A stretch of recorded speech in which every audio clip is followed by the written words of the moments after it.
ఒక ల్యాండ్ వివాదం హత్యకు దారితీసిందా? అది భూపాలపల్లి జిల్లా లాంటిది. హైదరాబాద్ లాంటి ప్రాంతాల్లో ల్యాండ్ గురించి మర్డర్లు కాదు ఏవైనా జరుగుతాయి. కానీ ఇక్కడ ఒక కౌన్సిలర్ భర్త మర్డర్ అయ్యాడు. ఆ హత్యకు కారణం ఎవరు? కేవలం భూ జాగా గురించి ఈ హత్య జరిగిందనేది ఒక కంప్లైంట్ మాత్రమే, పైకి కనిపిస్తున్నది మాత్రమే. రియల్గా దీని వెనకాల పెద్ద స్కామ్, 1, 2 కాదు, లక్షల కోట్ల స్కామ్.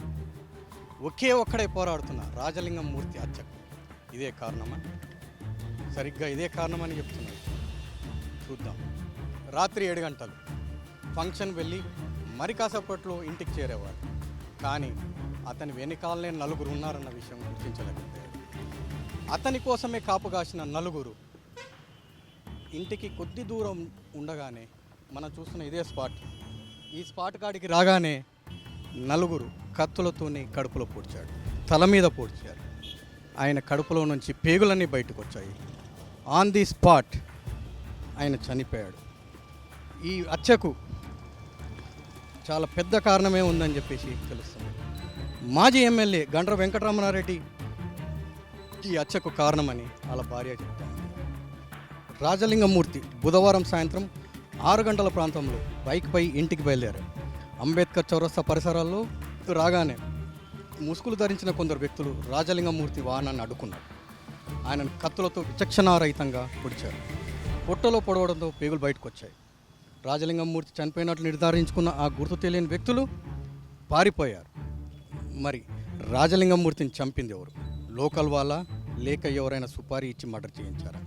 ఇంత పక్కా ప్లాన్తోని చేశారంటే ఇది కంపల్సరీ సుపారీ హత్యనే. కేవలం ల్యాండ్ కోసం అనేది చిన్న సాకు మాత్రమే. దీని వెనకాల కాళేశ్వరం కుట్ర ఒకటి ఉన్నదనేది జనాలు అనుమానిస్తున్నారు, వాళ్ళ భార్య ఆరోపిస్తుంది. చేస్తా 10 మంది దాకా ఇక్కడికి వచ్చేళ్ళు, బండి వేసుకొని వచ్చేళ్ళు, బండి వేసుకొని వచ్చేళ్ళు. ఇక్కడ ఒక 10 మంది దాకా ఉన్నారు. ఏమైంది అనుకో చూసే వరకు అది ఇక్కడ కట్ చేసేసి పేగులు మొత్తం బయట పట్టేస్తాయి. పడితే అందులో అంబులెన్స్ వచ్చింది, తీసుకెళ్ళాడు. ఏమండి పేగు కట్ అయినాక ఆ కట్టు వాచి ఒకటి ఒక వాచ్ ఉన్నది, బ్లాక్ వాచ్ ఉన్నది. ఇక్కడ ఒక పేగు కట్ అయ్యి ఇక్కడ ఉన్నది, పేగు పక్కన ఉంటే ఆ పేగు పక్కన వాచ్ ఉన్నది. మేము చూసినప్పుడు మేము వర్క్ చేస్తాం. మేము ఇక్కడ 10 మంది జామ్ అయ్యాళ్ళు. మేము అడిగినది కాదు కూడా మేము ఊరికి వచ్చినాం. మేము మా ఫ్రెండ్స్ ఇట్లా మేము మా ఊటగా పోతుంటారు కదా, మా దోస్త్ ఫ్రెండ్స్ వాళ్ళు సార్లు పోతుంటారు కదా, కళ్యాణ్ గారు రండి అని పిలుస్తా ఉంటారు. సార్లు వాళ్ళు ఇక్కడ మా పోలీస్ కంపెనీ ఉన్నది, వాళ్ళు పిలుస్తా ఉంటారు. మేము అది 10 మంది ఉంటారు ఇక్కడ. ఏమో అడిగినది కాదు, సార్ అడిగింది వచ్చా మేము వచ్చే వరకు ఇట్లా 10 మంది గుంపు వెళ్ళు మీద ఇక్కడ కట్ చేసి వెళ్ళు. ఇక్కడ మొత్తం మీద అక్కడ కత్తి ఇక్కడ కత్తి పూట పడ్డది. ఈడ పేగులు మొత్తం బయటకు వచ్చి పడ్డాయి. ఆయన మొత్తం పానంతో కుట్ల కింద మీద ఆడుతాడు. అంబులెన్స్ వచ్చింది, అలా పోలీసులు వచ్చేళ్ళు. అంబులెన్స్ రాలేదు, పోలీసులు వచ్చేళ్ళు. మీరు వెళ్ళిపోయి బాబు, మీరు వెళ్ళిపోయి బాబు అన్నారు. మేము వెళ్ళిపోయాం. మేము అది తెలుసు కదా. ఈడ ఆ టైంలో కరెంట్ ఉండేనా? కరెంట్ ఉన్నాయి సార్, ఉన్నాయి, కరెంట్ ఉన్నాయి. ఇక్కడ లేదు, అక్కడ ఉంది, ఇక్కడ లేదు కరెంటు. మాకు అబ్బాయి మాస్క్ వేసుకున్నాడు, ఇట్లా దస్తీపు కట్టుకొని వచ్చేళ్ళు. వచ్చి వేసేసి వెళ్ళిపోయారు వాళ్ళు. మీరు చూసి రాలను? నేను చూడలేదు. అంటే మాస్క్ ఇట్లా పెట్టుకున్న వాళ్ళని చూసి కట్టుకున్నారు అంతకు చూసిన సార్. నాకు తెలియదు, నాకు హోటల్లో పని చేసుకుంటూ వచ్చినాను. ఎంతమంది వచ్చారు? నేను చూడలేదు సార్. మాస్క్ వేసుకున్నాను అన్నావు కదా, ఒక్కడే మనిషి చూసిన తర్వాత నాకు తెలియదు సార్. నాకు పోలీసు వాళ్ళు ఏం అడిగిరా మిమ్మల్ని? ఏమన్నా అడిగిళ్ళు, అడిగితే బాబు నాకు తెలుసు కదా, మీ బాబు నువ్వు హోటల్ గడిపో, మేము ఉండగా మీకు ఎందుకు సమాచారం, నువ్వు వెళ్ళిపోవడం బాబు అన్నాడు. నేను వెళ్ళిపోయాను. ఈ హత్య జరిగిన కొద్దిసేపటి తర్వాత ఆఫీస్ డ్యూటీ ముగించుకొని ఇంటికి వెళ్తున్న ప్రత్యక్ష సాక్షి ఆర్టీసీ డ్రైవర్ ఉన్నారు. వారు అసలు ఏం జరిగింది వాళ్ళని అడిగి ఒకసారి తెలుసుకుందాం. మీరు చూసారా? నేను ఒకటి ఏంటంటే, నేను 7 గంటలకు డ్యూటీ ముగించుకున్నా. నేను మా డ్రైవర్ని పట్టుకొని అక్కడ దించిన. ఇటు పోయేటప్పుడు ఎందుకంటే ఇప్పుడు ఈ టర్నింగుల్ని బండి పడి ఇక్కడ బాడీ ఉన్నది. కాకపోతే తాగి పడ్డాడు కావచ్చు అనుకున్నాం మనం. అయితే అటు దించి ఇటు వచ్చినాక కథం పేగులు వెళ్ళినాయి, ఎవరు పొడిచిపోయినారు అని చెప్పి అంటే నేను ఆల్రెడీ చూసిన వాళ్ళు ఎవరు ఏం కథ అనేది. ఆల్రెడీ ఇట్లా దగ్గరికి వచ్చి చూస్తే ఫేస్ కనిపించట్లే, కనిపించట్లేదు. ఒక పొల్లగాడు ఏంటంటే బండిని చూసి అది సాయి వాళ్ళ డాడీది అని చెప్పి అన్నారు. అన్నాక ఏమందంటే సాయి వాళ్ళ డాడీ ఎవరు చిన్న అంటే లింగమూర్తి అని చెప్పి అంటే ఈ లింగమూర్తి అని చెప్పి అప్పుడు ఐడెంటిఫికేషన్ అప్పుడు అందరూ అనుకొని అట్లా జరిగినాక అప్పుడు పోలీసు వాళ్ళు వచ్చారు. అప్పుడు ఆటో బండి మీద వచ్చి వాళ్ళు ఆటోలో డెడ్ బాడీ తీసుకొని పోయింది. మీరు ఇక్కడికి వచ్చిన టైంలో ఎవరన్నా పారిపోతున్న లాంటిది అట్లాంటిది ఏమైనా చూసారా? అప్పుడేం జరగలే. అందరూ వచ్చి ఇక్కడ చాలా మంది ఉన్నారు. చాలా మంది అంటే చాలా అప్పుడే పోలీసు వాళ్ళు వచ్చినప్పుడు అప్పుడే పోలీసు వాళ్ళు వచ్చారు. ఒకడే అతను వచ్చిండు. వచ్చి జరుగురు ఆటోను అక్కడ పోయి ఆటోని తీసుకొచ్చి ఇక వీళ్ళు పట్టుకొని ఆటోలో వేసిండ్రు. అప్పటి వరకు కొంచెం అంటాను. అంటే ఆ టైంలో ఆయనకు ఊపిరి ఉంది, ఇంకా ప్రాణంతో ఉన్నాడు. మరి ఎవరు వెంటనే రియాక్ట్ కాలేదా? అంటే అంబులెన్స్ ఫోన్ చేసినారు ఇక్కడ వీళ్ళు, ఇంకా రాలేదు వాళ్ళు. అప్పటికి రాలే, అంబులెన్స్ రాలే. ఆటోని పట్టుకొని వాళ్ళు పోలీస్ అయినా వెళ్ళిపోయిండ్రు. వాళ్ళు పోలీస్ పట్టుకొని. ఇది ఓన్లీ భూమి హత్య అంటున్నారు. భూమి హత్యనా లేదంటే గండ్ర వెంకటరెడ్డి మాజీ ఎమ్మెల్యేతో ఉన్న గొడవన దేని వాళ్ళ భార్య క్లియర్గా చెప్తున్నది గండ్ర వెంకటరమణారెడ్డి మా ఆయనని చంపించారని చెప్పేసి. వాళ్ళు ఇంతకుముందు అతను మా జంగేడే కదా, అంతకుముందు వాళ్ళు టీఆర్ఎస్లో ఉన్నారు. వాళ్ళు ఆయనను మరి జైలుకు పంపించిండ్రు. అదే మనకేం తెలియదు. కాకపోతే ఏంటంటే ఉన్న వాస్తవం అది అన్నట్టు. ఎందుకంటే వాళ్ళు అలా జైలుకు పోయినాక ఈ డీటెయిల్స్ అన్నీ చెప్పి మళ్ళీ వాళ్ళను కూడా పంపించిండ్రు. మనకి అది అంత ఐడెంటిఫికేషన్ ఏం తెలియదు. లింగమూర్తిని ఆల్రెడీ ఒకసారి వెంకటరమణారెడ్డి జైలుకు పంపించిండు. వీళ్ళు పంపించిండ్రు. అది వీళ్ళ ద్వారానే పంపించిండ్రట. వాళ్ళు ఆల్రెడీ పోయింది కదా, జైలుకు పోయిండ్రు. అది అందరికీ నగ్న సత్యమే కదా, మనకేం అంత అదేం కాదు. కాకపోతే ఏంటంటే మళ్ళీ పోయినాక వీళ్ళను కూడా మన అన్ని ఆరోపణలు చేసి మళ్ళీ వాళ్ళను కూడా పంపించింది కదా. అది అట్లా మనకు అంతగా పెద్దగా కానీ ఆల్రెడీ వీళ్ళు పోయినరు, వాళ్ళు పోయినరు కదండి, వాస్తవం అది. ఎందుకంటే ఈయన పోయిండు 6 నెలలు ఉన్నాడు. బయటకు వచ్చినాక వీళ్ళ మీద ఆరోపణలతో రుజువు చేయించుకుని వాళ్ళని కూడా అది చేసి అది అందరికీ చేసిన నగ్న సత్యం మనకు అంత అదన్నట్టు ఫ్యాక్ట్. కూతవేటు దూరంలో జస్ట్ 100 మీటర్లు అంటే 100 మీటర్లు చీకటి కాదు, ఇంకా జనాలు తిరుగుతున్నారు. ఆయన మాటు వేసిన వ్యక్తులు రాజలింగమూర్తిని దారుణంగా మర్డర్ చేశారు. ఆ సమయంలో రోడ్డు పక్కకే ఉన్న షాప్ అతనికి ఈ హత్య గురించి తెలుసా తెలియదా, ఏం జరిగింది ఒకసారి తెలుసుకునే ప్రయత్నం చేద్దాం. ప్రస్తుతం ఆ షాప్ ఓనర్ సైజాద్ ఉన్నాడు. ఆయన అడిగి అసలు ఏం జరిగింది ఒకసారి తెలుసుకుందాం. भाई आप इधर मटर हुआ, अब वो टाइम पे इधर है? मैं इधर है अपनी शॉप को, इधर कस्टमर है मेरे पास। कस्टमर है तो उधर से एक आदमी आए, ये बोला भैया इधर मर्डर हो गया। वो उधर पूरा भीड़ जमा था। जब वो आके बोला हमें पूरा भीड़ जमा था, बहुत ज़्यादा पब्लिक थी।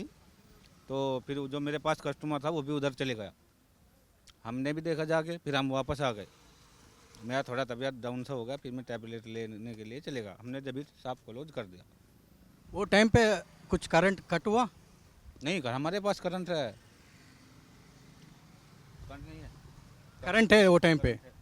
कोई 4 लोग कोई अनजान लोग दूसरा जैसा गाड़ी पे ऊपर कोई आया इधर? वो उस टाइम पे हमारे पास कस्टमर थे, हमने नहीं देखा कुछ भी। हमें तो बल्कि एक कस्टमर आया, उसने बोला भैया इधर मर्डर हो गया। जब हमने देखा उधर पूरी भीड़ थी और हमने कुछ भी नहीं देखा। भाई कौन आया, कौन मार के गया, कैसे हुआ कैसे नहीं, और आवाज़ भी नहीं आई उधर से, हल्ला भी नहीं आया भाई ये हो गया वो हो गया, कुछ भी नहीं।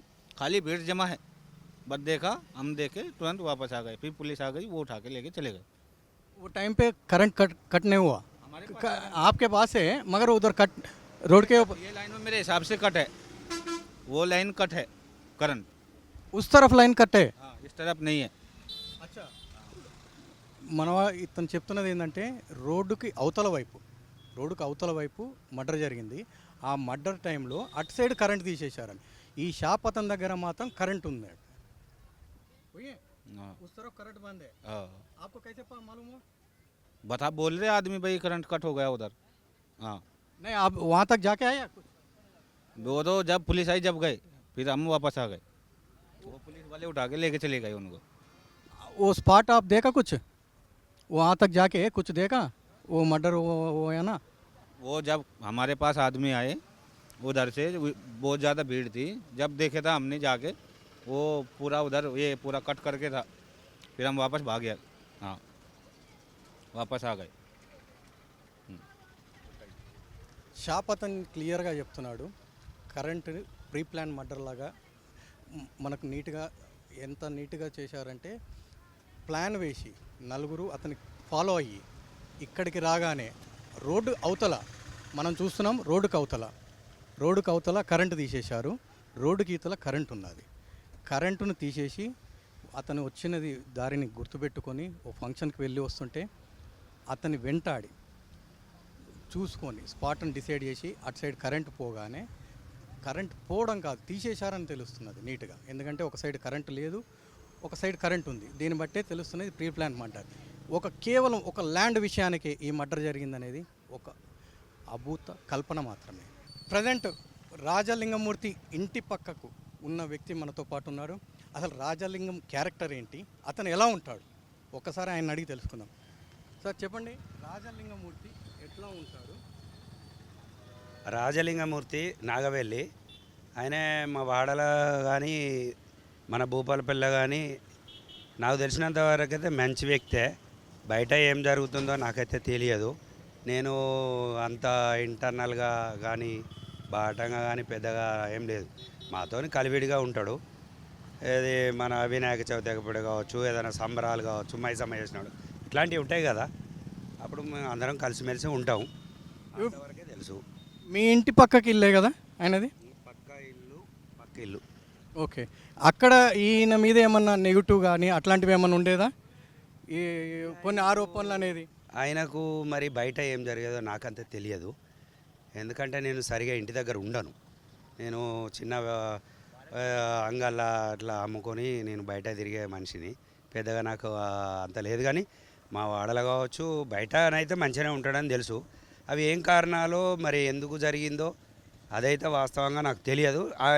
ఇంకో విషయం ఏంటంటే నేను నిన్న లేను, నేను చెల్పూరు అంగట్లో ఉన్నా. మీకు ఎప్పుడు తెలిసింది? నాకు నైటు ఫోన్ వచ్చింది, మా మిస్సెస్ ఫోన్ చేసింది, ఇట్లా అన్న జరిగింది అని అంటే నేను హాస్పిటల్కి వెళ్ళి ఆయన డెడ్ బాడీని చూశాను. నైటు 10 o'clock దాకా అక్కడే వెయిట్ చేసి ఇక ఇంటికి వచ్చాను. ఇంటికి వచ్చినాక ఇక మరి ఓ 12 గంటల లాగానైతే చూసాం. కానీ ఇక సిచ్యువేషన్ ఏం తెలియదు, న్యూస్ చూసుకుంటున్నాం. వాళ్ళ భార్య చెప్పినట్టు గండ్ర వెంకటరమణారెడ్డి ఆరోపణలు ఉన్నాయి అంటున్నారు. దాని గురించి మీ మధ్యలో ఎప్పుడన్నా టాపిక్ వచ్చిందా? అది ఏం తెలియదు నాకు. ఆయన అది ఇంటర్నలో మరి ఎక్స్టర్నలో అది ఆయన ఎవరితోనే ఎలా ఉంటాడో విషయాలు నాకు అంతగా ఐడియా లేదు. వాళ్ళ ఏదైనా ఉంటే న్యూస్ ఛానల్లో చూడడమే, పేపర్లో చదవడం. ఆ పేపర్ కూడా నేను సరిగా చదవా, ఎప్పుడన్నా న్యూస్ చూస్తా, అది కూడా ఎక్కువ అంత పెద్దగా కాదు. కాకపోతే మనిషి మంచోడే, ఎవరి జోలికైతే పోడు. ఇంతవరకు అయితే ఎవరితోని ఇట్లాంటి గొడవలు కానీ కొట్టుకోవడం కానీ ఇంతవరకు ఒక్కటి కూడా జరగలేదు నాకు తెలిసినంతవరకు. వాళ్ళ భార్య మీతో ఏమైనా షేర్ చేసుకున్నదా, అసలు ఏం జరిగింది, ఎలా జరిగింది అనేది? అదేం లేదు. వాళ్ళ భార్య మాది చిన్న కిరాణం, అది సరిగా నడవదు. కానీ ఎప్పుడన్నా వస్తుంది ఏమన్నా కొనుక్కొని పోతుంది, కానీ ఇలాంటి విషయాలు రావు, మేము కూడా టచ్ చేయము. నిన్న జరిగిన తర్వాత మీతో ఏమన్నా మాట్లాడారా? ఎవరు? రాజలింగం భార్య. లేదు, నన్ను చూసింది కానీ లాస్ట్ టైంలో అంటే కొంచెం పొద్దుపోయినాక నేను చాలాసేపటికి వెళ్ళినాక అంతే రవణ అని ఏడిచింది అంతే. ఇక అక్కడంతా పోలీసులు ఉన్నారు, పబ్లిక్ ఉన్నది. ఇక వాళ్ళు నేను మార్చిపోయి ఆయన శవాన్ని మాత్రం చూడడం జరిగింది. ఇక అది ఏం జరిగిందనేది ఇవాళ మళ్ళీ పేపర్లో చూస్తే, న్యూస్లో చూస్తేనే తెలిసింది. అనుకున్నారు ఏదో అట అది ఇది, అది వేరు. అది చట్టపరంగా న్యాయపరంగా ఏం జరిగిందో, అంతకుముందు ఏం జరిగిందో, ఎవరెవరికి మళ్ళీ ఏం జరగనున్నదో ఇక అది భగవంతునికే తెలవాలి. ఈ కేసీఆర్ కాళేశ్వరం దాని మీద గొడవ చాలా రోజుల నుంచి కొట్లాడుతున్నాడు కదా అతను, దీని గురించి ఎప్పుడైనా మీతో మాట్లాడతారా అట్లాంటివి? అట్లాంటివి మాకు రావు. ఎందుకంటే నేను పొలిటికల్ కాదు, నేను ఎవరికి అది కాదు, నా పని ఏందో నేను చేసుకుంటూ పోతా తప్ప నేను అంత పట్టించుకోను. ప్రపంచంలో ఏ మూల ఏ క్షణం ఏం జరుగుతుందో వేగంగా తెలుసుకోవడానికి తొలి వెలుగు వాట్సాప్ ఛానల్ని ఫాలో చేయండి.